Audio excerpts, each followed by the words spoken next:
It's Monday, it is a new week, and we've got plenty of Vol coverage to get into this week right here on Locked On Vols. Here on a Monday, a recruiting roundup, hoops talk, and a little bit more. All that right here on Locked On Vols. You are Locked On Vols, your daily podcast on the Tennessee Volunteers. Part of the Locked On Podcast Network, your team every day.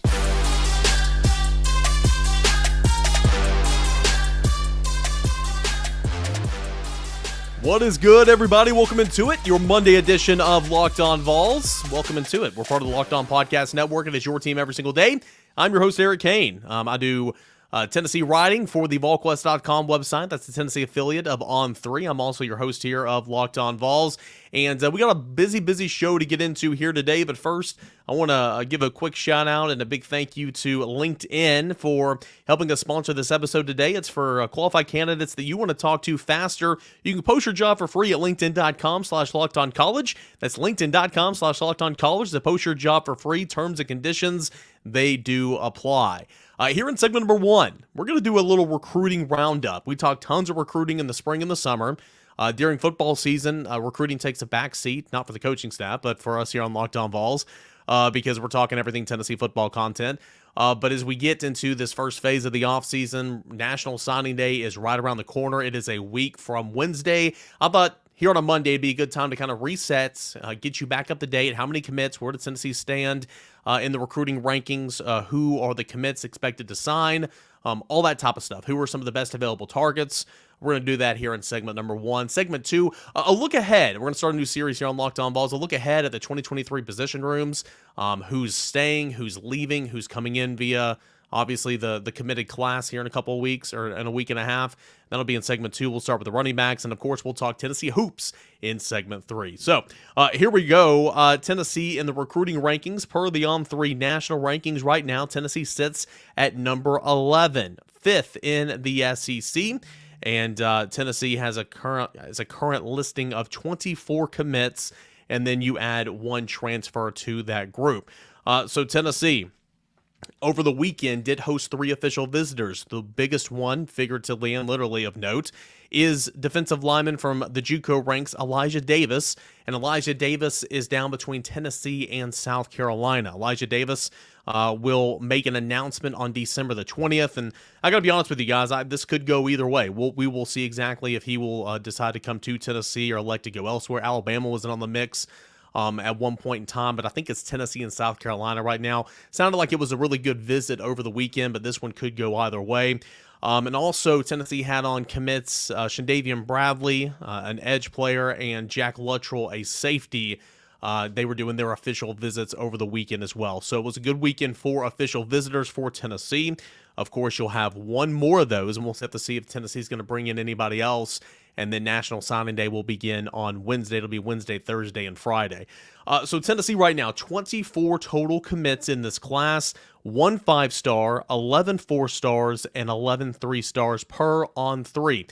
Again, if you look at Tennessee in terms of the national ranking, it is 11th in the country. If you look at Tennessee and the SEC rankings, it is 5th. Behind Alabama, which is number 1, Georgia 2, LSU 3, Florida is at 4, and Tennessee there comes in at number 5. Headlining the class, as we know, it's quarterback Nico Iamaleava. He had kind of a token ceremony there. I think it was Saturday, maybe it was Friday nonetheless, but he'll be an early enrollee. He'll be at bowl practices later this week when they begin. A number of early enrollees will be at bowl practices, so that's something to pay attention to. And essentially, if you show up and you practice, that pretty much means you're signing, right? And so Nico Iamaleava headlining the class, 5-star quarterback, Tennessee's lone 5-star. He's considered per On3 as the second best quarterback in the country. The second overall recruit in the country, and number 1 in the state of California. Nico Iamaleava, enough said there. The second biggest commit in this class is defensive lineman David Hobbs, and David Hobbs committed to Tennessee on the Friday following Thanksgiving holiday. David Hobbs, really nice player, 6'4", 270 pounds. I bet you he weighs about 245 or 250 right now, maybe more than that. But anyway, he's playing basketball right now, so he's super slim. Got a really good frame. He's explosive. He really jumped off the page over the summer and into his senior season. He went from like an unranked player to like a top 20 player in the country. According to On3, he is the consensus. He is the 20th rated prospect in the country, number 3 at his position, and number 2 in the state of North Carolina. David Hobbs, a late addition to this class, but a really, really good one. So who else? So quarterback, obviously, is Nico. Running back, the lone running back prospect so far in this class, true running back, is an Alabama native in Khalifa Keith. He was a former Kentucky commit. He latched on with Tennessee on November the 20th. He's not a very highly rated player, but he's a bigger back, 6'1", about 220 pounds, and he could really be that short yardage top situational back that Tennessee was really kind of using Laneith Whitehead with last year, really once. And that could be the option there. So the lone running back commit is Khalifa Keith. We'll get to athlete and Cam Seldon here in a moment. Tight end is Ethan Davis. Ethan Davis, I think it was his collarbone this year. He missed the bulk of the senior season. It's unfortunate, but really, really nice player. He's a top 100 player, number 3 tight end in the country. This is the consensus rankings here over at On3, number 6 in the states of Georgia. Really, really nice player, 6'4", 225 pounds. And we know how important that tight end position is. And Ethan Davis, who will be an early enrollee, is, I hope, and I believe he will be a good one. That's at the tight end position, 1 commit so far. Wide receiver, Tennessee has 2 commits, and Nathan Laycock is the highlight of this wide receiver class. My goodness, what a senior season. Another late bloomer that latched on with Tennessee in September. Came in on an official visit over the summer. Really, really good prospect. 6'3", $195. I think he had like 5 touchdowns in one half a play this year. Like, again, he had a really, really nice senior season. Fast riser. He is a top, according to the On3 consensus rankings. I can even say that, guys. He's a top 115 player, but On3 has him as a top 70 player. Really good player. And then, of course, out of Lipscomb Academy, you have Nate Spillman as well, who is a wide receiver in this class. Athlete is Cam Seldon. Cam Seldon is an interesting guy. He can play running back, he can play running back, he can play wide receiver. Cam Seldon is about 6'2", about 215, 220. And so where Tennessee wants to use him, he could be that second running back in the class. He could be a wide receiver, but he can do a little bit of everything. Senior season stats at running back, 45 attempts, 551 yards, 11 touchdowns. At wide receiver, 365 yards, 5 touchdowns on only 18 catches. Kick return, he returned 3 for touchdown. He returned 1 punt return for a touchdown as well. So a really dominant specimen of an athlete that jumped into Tennessee's recruiting class earlier this fall as well. Offensive guard, Tennessee has 3, Aiden Bussell, Bison Lang, and Larry Johnson III, who is from the JUCO ranks and jumped into Tennessee's committed class late last week. Tennessee has 3 interior offensive linemen in the committed class. Tennessee has 1 offensive tackle in the committed class right now, which is Shamrod Umarov. Sham is what everybody else calls him. He is the only tackle in this class. He's a 4-star rated athlete per On3. Tennessee at offensive tackle will be something to look for in the transfer portal. Flip over to defense. Tennessee's got 2 edge players that are really, really talented in this class. We'll start with Caleb Herring, number 1 in the state of Tennessee, number 72 overall in the class. He's a 4-star rated athlete out of Murfreesboro, the younger brother of Tennessee linebacker Elijah Herring. And then you have Shadavion Bradley, who was on his recruiting visit, his official visit over the weekend as well. Number 74 prospect in the country, 10th at his position, 3rd in the state of Missouri, 4-star rated athlete. Tennessee got really 2 good edge players in this class who are set to sign with Tennessee in the early signing period. Defensive lineman, I mentioned David Hobbs earlier. Tyree Weathersby is a fast-rising prospect. And then 2 in-state prospects, Nate Robinson and Trevor Duncan. You know, Nate Robinson's intriguing because he played linebacker in high school, and you know, he's grown up to be already about 285 pounds. He's very raw, but Rodney Garner really likes his projections on the defensive line. And then Trevor Duncan, who was hurt most of his senior season at Catholic High School here in Knoxville. I think his position's at offensive tackle, but I think he's going to come in as a defensive lineman. 2 linebackers in this committed class right now, Jeremiah Thielander and Jalen Smith. Both are 3 stars per. on three, but again, I really like what they can do. Jalen Smith is a tackle machine at one of the best high schools in Georgia, Grayson High School. And Jeremiah Thielander, boy, he put on a show in the state championship game. He's from Gainesville High School. I really like both those linebackers. 6 defensive backs, 3 safeties, Sylvester Smith, John Slaughter, and Jack Luttrell, and then 3 cornerbacks, Jordan Matthews, Ricky Gibson, and Christian Conyer. The cornerbacks are really good in this class, in my opinion, with Jordan Matthews and Ricky Gibson. So those are a little rundown of all Tennessee's committed prospects so far. Again, still a week and a half until signing day. People will continue to call, but I think these guys are pretty firm on Tennessee from my understanding. Tennessee has 1 5-star. Tennessee has 11 4-stars, 11 3-stars, sitting 11th in the country right now and 5th in the SEC. Tennessee also via the transfer portal, which this is not going to recruiting rankings, of course, like we mentioned last week. 2 commits so far, and tight end McAllen Castles and kicker Charles Campbell. Campbell coming from Iowa, Castles coming from UC Davis, formerly committed and played at Cal out of high school. So a little bit of a recruiting roundup right there. Tennessee still calling some best available. Tennessee still working it a little bit, but I think Tennessee, for the most part, will be looking at the transfer portal, offensive tackle, edge rusher, maybe a linebacker, a receiver, and then potentially a defensive back as well to try to add to this football team. All right, so that is the latest, a little recruiting roundup here on Locked On Vols with National Signing Day just around the corner. This episode is brought to you in part by LinkedIn. These days, every new potential hire can feel like a high-stakes wager for your small business. You want to be 100% certain that you have the best access and the qualified candidates available. That's why you have to check out LinkedIn Jobs. LinkedIn Jobs helps you find the people for your team faster and for free. You post your job with the purple hashtag hiring frame to let LinkedIn profile, to let everybody know that you're spreading the word that you are hiring, and using simple tools like screening questions make it easy to focus on candidates with just the right skills and experience so that you can quickly prioritize who you like to interview and then ultimately hire. It's why small businesses rank LinkedIn Jobs #1 in delivering quality hires versus the leading competitors. LinkedIn Jobs helps you find the qualified candidates you want to talk to faster and for free. Post your job for free at linkedin.com/lockedoncollege. That's linkedin.com/lockedoncollege to post your job for free. Terms and conditions do apply. Welcome back into your Monday edition of Locked On Vols. Don't forget Twitter Tuesday. That is coming up tomorrow. So any questions you have on Tennessee football, team news, will he, won't he go pro, recruiting, all that and more, basketball, baseball, whatever you got, that's an _Kaner and at Locked On Vols. We'll answer them tomorrow on the show every single Tuesday right here on Locked On Vols. Okay, so a new series we're starting here in this phase of the offseason, a look ahead at the position groups for 2023. Now, we did some position power rankings last week in discussing which position groups were the best for Tennessee, but what do the Vols have returning at these said positions? Now, again, keep in mind, everything is subject to change in this era of college football.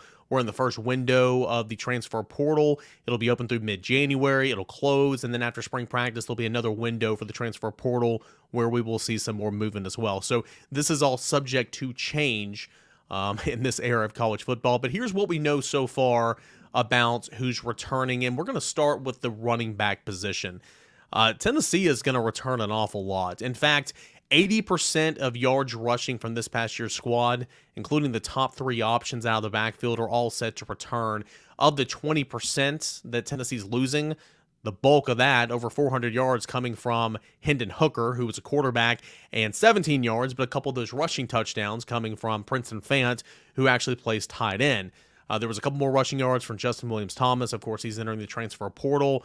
But for the most part, I mean, Tennessee is really set at running back returning in 2023. Now, who are those options? Well, Jabari Small, he is the starter. He is option 1A out of the backfield. He led Tennessee with 12 rushing touchdowns this season. That was the second most among SEC running backs. It felt like there is a stat. I'll need to look this up. I should have looked it up for this episode, but I want to say like in the Vanderbilt game, like 7 of the last 8 times Tennessee scored first in games, it was a rushing touchdown by Jabari Small. I mean, he was always automatic almost from inside the 5.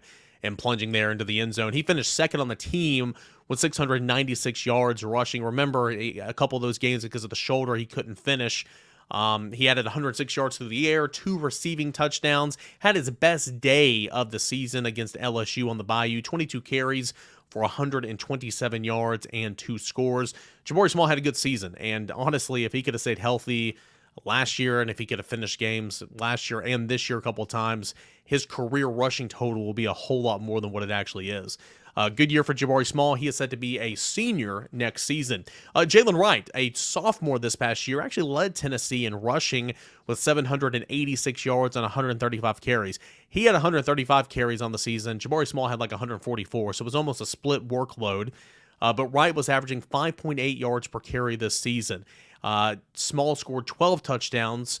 Jalen Wright scored 10. So again, Jalen Wright found the end zone several times. Career day, as we spoke on last week against Vanderbilt, 160 yards on only 5 carries. Do the math. That is 32 yards per carry. Woo! And touchdown runs of 50 yards and 83 yards.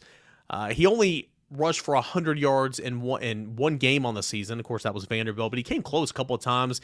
He had 96 yards against Akron. I think he had 88 yards against Ball State in the opener.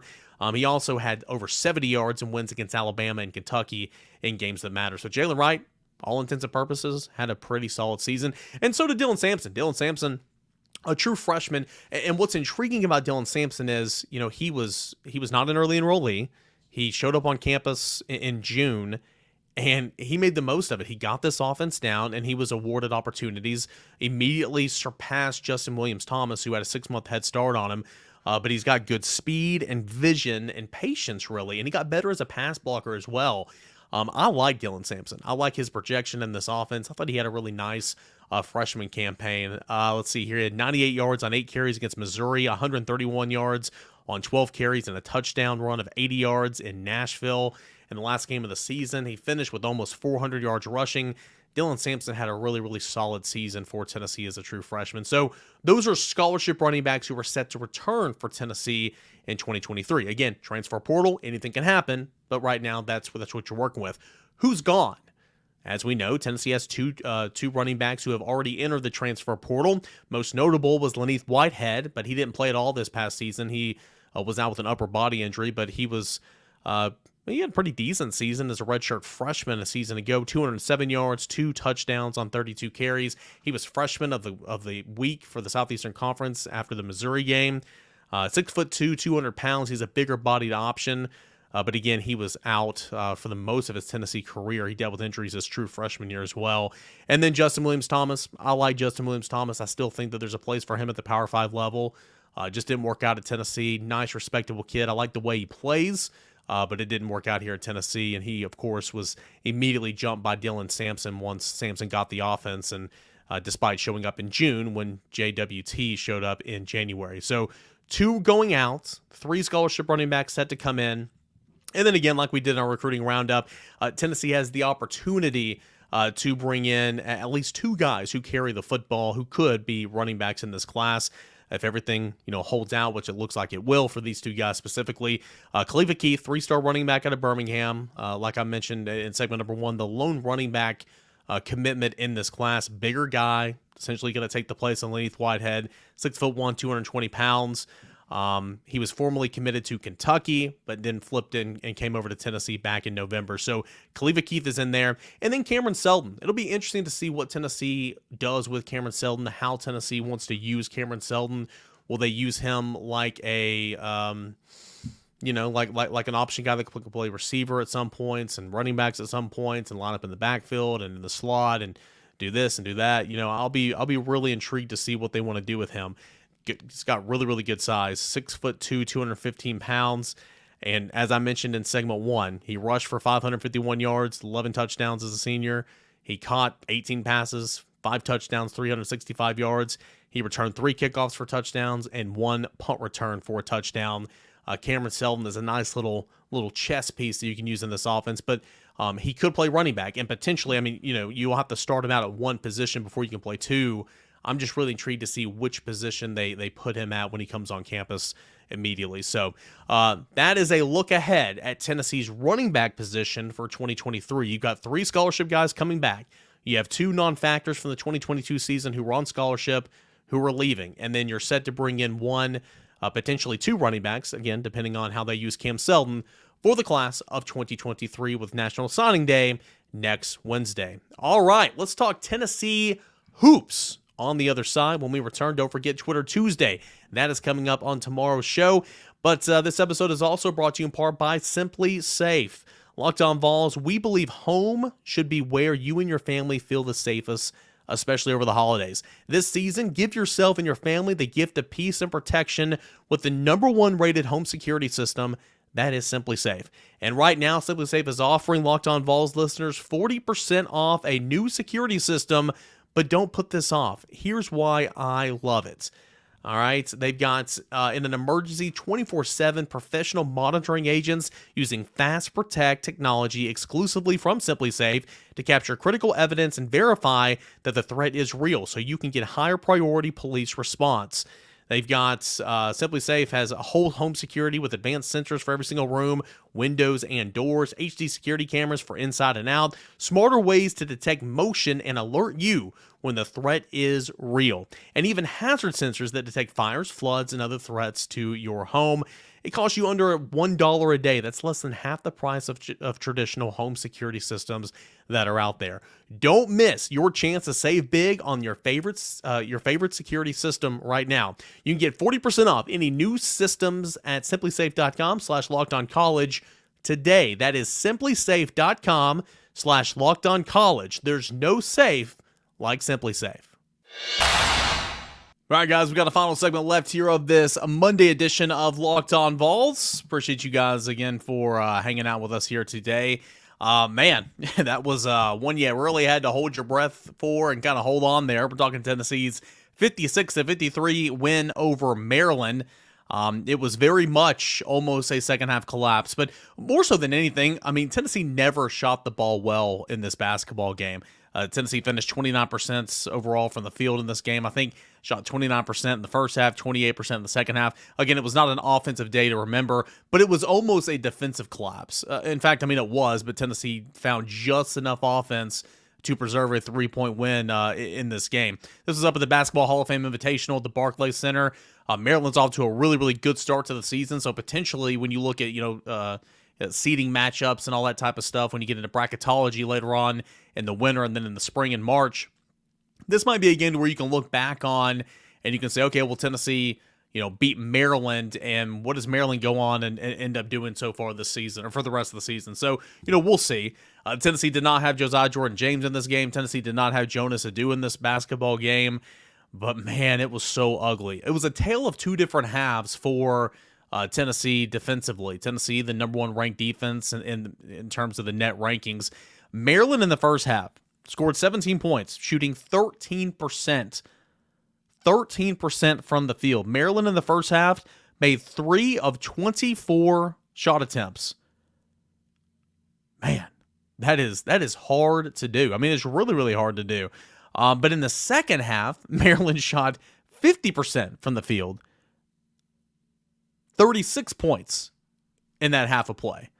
So what happened defensively for Tennessee to go from playing lights out in the first half to letting pretty much 1 of 2 shots go in, 4 of 8, 6 of 12, whatever, 50% of shots go in the second half? It was bad, guys. I mean, it was really, really bad. Tennessee in the first half held a lead as many as 21 at 34-13 with just under 2 minutes left in the first half. Tennessee had the longest run of 8-0 in that first half of play and led at the halftime break by a score of 34-17. Tennessee did a lot of good things in the first half. Didn't shoot the ball well. It was 28% from the field, but had 12 points off turnovers. Maryland turned the basketball over 10 times in the first half. Tennessee dominated the paint, scored 16 points in the paint, whereas Maryland scored only 2 in the first half. So it wasn't shooting the ball well, but it was having great success from inside the box, inside the paint, and outscoring Maryland 16-2. Man, it was not a good free throw shooting day for Tennessee. Made only 11 of 21 free throws, shooting at 52%. Maryland made 17 of 22 in this game. 3-point shooting, not good for Tennessee either. 7 of 21 for 33%. 2 of 24 for Maryland, shooting at 8% in this basketball game. But I mentioned points off turnovers. Tennessee had 12 points off 10 turnovers from Maryland in the first half. In the second half, Tennessee, or really for the game, Tennessee only had 15 points off turnovers. So it only managed to get 3 more points in the second half off turnovers. Maryland only turned the basketball over 2 times in the second half compared to 10 in the first half. Tennessee turned it over, I think, twice in the first half, finished with 11 on the game. There were 3 critical 3-pointers made late in the home stretch of the second half, and it really stopped the bleeding or gave Tennessee just enough momentum to kind of survive this one. The first one was Tyreek Key. It snapped a 6-minute scoring drought. It was a 3-pointer that made the score 48-41 with probably around 8 minutes to go in this game. I mean, Tennessee was so cold offensively, couldn't find the bottom of the net whatsoever. Tyreek Key stopped a skid of 6 minutes with no points for Tennessee. Later in the second half, with 4:30 remaining in the game, Jemiah Mashack had a 3-pointer to give Tennessee a 51-46 lead. It broke a 2-point lead for Tennessee, so that gave them a little bit more breathing room. And then later, with just under 3 minutes to go, 2:58 on the clock, it was Zakiya Ziegler who made a 3-pointer to make the score 54-49 in favor of Tennessee. Again, handing the Volunteers a 5-point lead when it led by just 2 points at the time. So it was not a good shooting day whatsoever for Tennessee, especially from 3, making just 7 of 21 3-point shot attempts. But those 3-pointers from Tyreek Key, Jemiah Mashack, and Zakiya Ziegler were huge down the stretch to give Tennessee just a little bit more room to kind of work with. Again, the offensive numbers are not good for Tennessee. 1 player scored in double figures. It was Zakiya Ziegler, 5 of 13 shooting on the day, 2 of 5 from 3-point range. He finished with 12 points. Tyreek Key finished with 9 points. He was 2 of 6 from the field, 2 of 4 from downtown. But again, he missed 3 free throws, 3 of 6 on the day. You had 7 points from Santiago Vescovi, who made his return in this game, but not a good shooting day. 2 of 11 from the field, 1 of 9 from downtown. He did have 7 rebounds. 8 points from Olivier Cumwa, 3 of 13 shooting on the day. However, you had 7 points from Toby Awaka, who came on and gave Tennessee 17 minutes. Remember, Jonas Adu didn't play in this game, so Awaka had to step up. He was 3 of 6 from the field. Julian Phillips, he had 10 rebounds, but only finished with 6 points. 1 of 10 shooting from the field. He did make all of his free throws. That's more than pretty much any other Volunteer can really say in this game. It was just an ugly basketball game. It really was. But Tennessee found a way to hold on and found a way to preserve the victory. 56-53, Tennessee wins. Maryland, a really good basketball team so far this year. They really have gotten off to a great start. And again, I think this is a game where you could potentially look back on later in the season, in late February and early March, and say, well, that win against Maryland at the Basketball Hall of Fame Invitational is one that Tennessee can really hang its hat on. So a lot of times it doesn't have to be perfect. It does not have to be pretty, but a win can be a win and a win. Tennessee did out-rebound Maryland 48-40 in this game. Let's see, it scored 13 points off second chance opportunities. Tennessee's bench did come through, outscoring Maryland's bench 24-6 in this game. Remember how I said Tennessee was dominating the paint there in the first half? Tennessee outscored Maryland 16-2 in the paint in the first half, but those end of game totals, Maryland outscored Tennessee 30-24 points in the paint. So the rim protection was nowhere. And I know there was some foul trouble. Let's see here. I think Julian Phillips had 4 fouls. Uros Plavsic had 4 fouls. Later in the game, of course, Jonas Adu did not play in this game. Olivier Cumwa had 4 fouls. So a lot of that was due to Tennessee getting in foul trouble. But man, that was just not a clean-looking offensive game. But again, Tennessee does just enough. 56-53, the winner over number 13 Maryland, and Tennessee is now 9-1 on the season. So Tennessee will take finals. It will get essentially almost a week off, about 6 days, but then it will hit the road again, and we'll go to number 10 at the time of this recording. Number 10 Arizona on Saturday night with a 9-1 record. Another big test for the Volunteers here early in the season. we'll see who's back. We'll see if Josiah Jordan-James will come back and play in this game. We'll see how Santiago Vespi recovers. He did play 37 minutes in this game, so that was good. But, of course, he did not look good shooting the basketball in this one. Nothing to worry about, nothing to freak out about. Again, this is December, and I think Rick Barnes letting these veterans take some time to heal their bodies in order to hopefully not make this a long-term thing in terms of injuries throughout the season. But we'll see who all is there at Arizona coming up next week. But Tennessee, number 7, the Volunteers, 56 over number 13, Maryland, 53 at the Barclays Center. All right, guys, appreciate it. That'll do it for a Monday show. Don't forget, Twitter Tuesday, mailbag edition of the show. Any questions you guys may have, get them in at _Caner and at Locked On Vols. I try to check the YouTube comments as well, so if you have any questions there, just throw them in the comment section. Same time, same place. We will do it again tomorrow. Thank you, as always, for making Locked On Vols your first listen. Check out Locked On Sports today. Make that your second listen right behind Locked On Vols. Guys, appreciate it. We'll do it again tomorrow. This is Locked On Vols.